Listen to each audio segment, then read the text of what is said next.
bienvenue sur Torah de vie.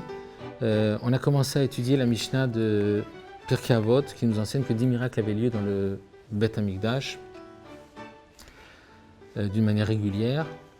Juste pour information, parce que ça n'a pas été précisé au début, il s'agit de la 5e Mishnah du 5e Pérek de Pirkei Avot. Donc on nous dit qu'il y a 10 miracles régulièrement avaient lieu dans le Beth Amikdash, et donc on a essayé pour chacun de l'analyser, d'en tirer un enseignement. Et donc maintenant on arrive au 7e miracle. 7e miracle nous dit comme ça, Velo nimtsa spisul baomer bishta alechem belechem panim, que jamais il n'y a eu de psoul, c'est-à-dire de raison d'invalider la cacheroute du homer. Le homer, il s'agissait d'une mesure d'orge qui était offerte à Pessah. Il y avait donc aussi Shta Alechem, ça c'était justement à Shavuot. Il y avait 2 pains qui étaient offerts à Shavuot, et aussi Lechem Apanim qui était sur la table, qui était donc présenté le Shabbat sur la table qui se trouvait dans le Mishkan et dans le Beth Amikdash, dans le temple. Alors jamais il n'est arrivé que ce soit rendu impur. Alors bien, c'était donc important de le savoir, mais en quoi vraiment ça nous engage, en quoi ça nous concerne. Alors là-dessus, il faut comprendre une chose, c'est que nous dit le Midrash Shmuel que ces éléments-là, ils avaient une particularité. Leur particularité, c'est que ils avaient un caractère irremplaçable.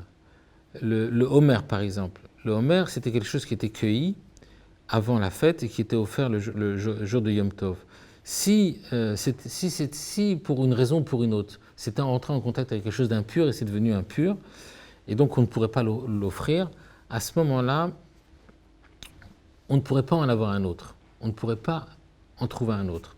Donc il n'y a pas de possibilité de trouver une autre solution. La même chose aussi concernant les Shta Alechem.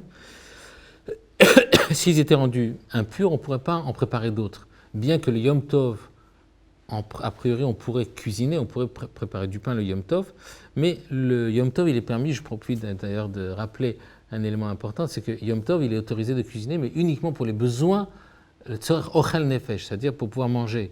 Donc si ça n'est pas pour manger, donc il n'y a pas d'autorisation de cuisiner Yom Tov. Il faut que ce soit pour pouvoir cuisiner, pour pouvoir consommer le jour même. Donc si les 2 pains étaient rendus impurs, alors effectivement on n'aurait pas pu en préparer d'autres puisque ces pains-là n'étaient pas consommés. Ensuite il y a aussi le lechem panim, c'était Shabbat, c'était offert, et donc aussi on n'aurait pas pu les remplacer.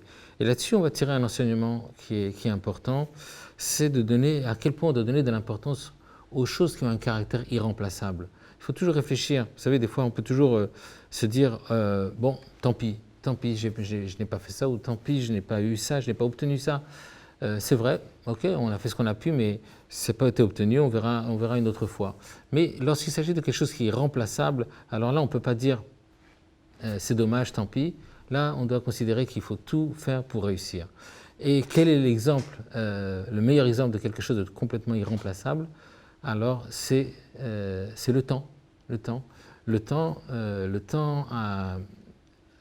qui nous est donné est un temps qui a un contenu. Vous savez qu'il est dit Kol yoma v'yoma avid avidete, c'est que chaque jour qu'Hachem nous donne, il nous le donne aussi avec une mission.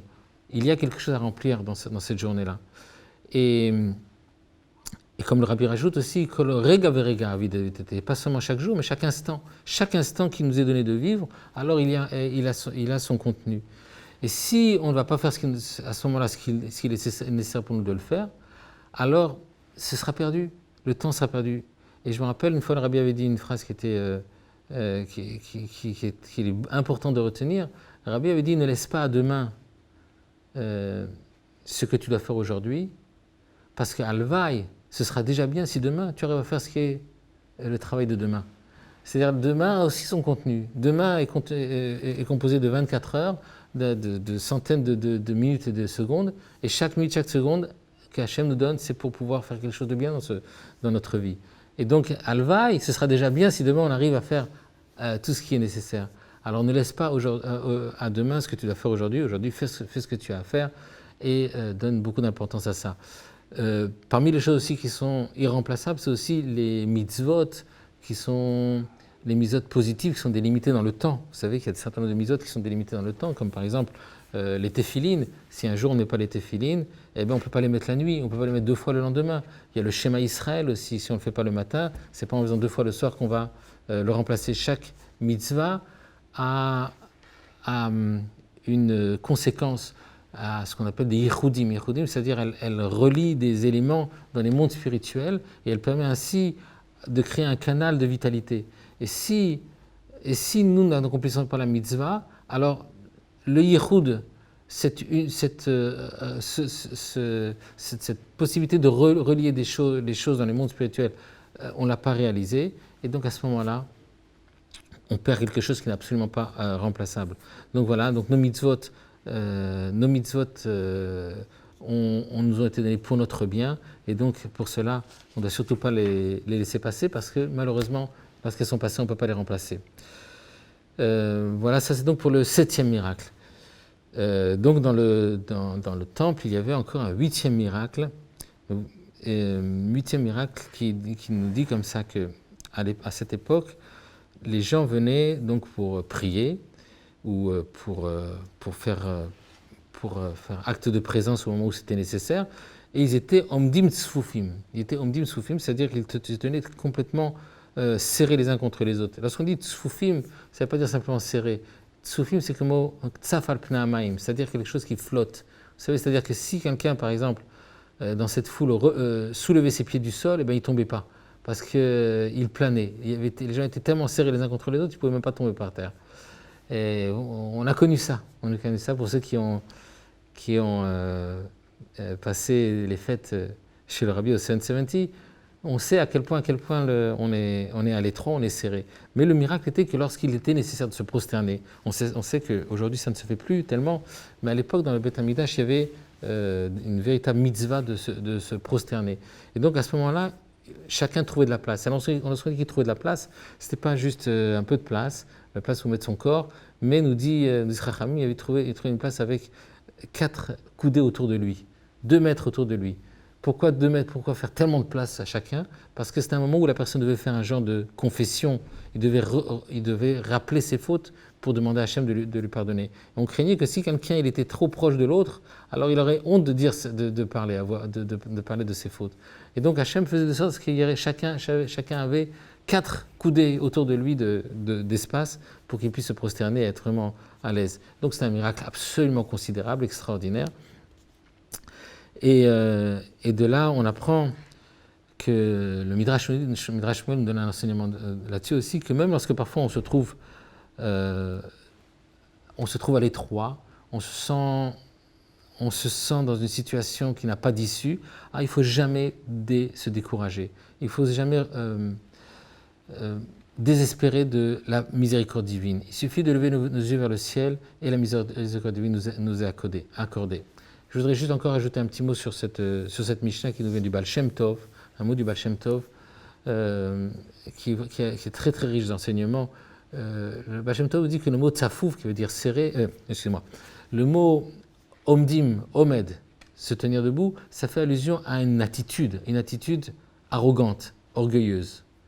Lorsqu'on dit mishtachavim, se prosterner, ça fait référence à une attitude humble.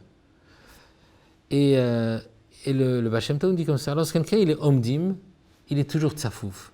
Lorsque quelqu'un il est fier, il est orgueilleux, il est imbu de sa personne, alors il se trouve toujours à l'étroit. Il a toujours l'impression que l'autre le dérange. Par contre, lorsque quelqu'un il est mishtachavé, en d'autres mots, lorsque quelqu'un il a une attitude qui, au contraire, qui est humble, où il sait effacer son ego pour le bien d'autrui, alors c'est exactement le contraire. Il se sent toujours à l'aise, même si vraiment, vraiment il est à l'étroit, même si vraiment il se trouve dans une situation où les uns sont un peu sur les autres, eh bien il se trouve toujours à l'aise. Pourquoi? Parce qu'il ne se sent pas comme une entité qui mérite de s'élever au-dessus des autres. Voilà, donc c'est un magnifique enseignement pour chacun d'entre nous, que chaque fois qu'on a l'impression que l'autre prend de la place sur nous, il faut simplement se remettre en question, adopter un peu plus d'humilité, à ce moment-là, tout s'arrangera. Et voilà, donc on a terminé maintenant avec le 8e miracle, et Bezrat Hashem, à la prochaine occasion, on étudiera le 9e. À bientôt tout le monde.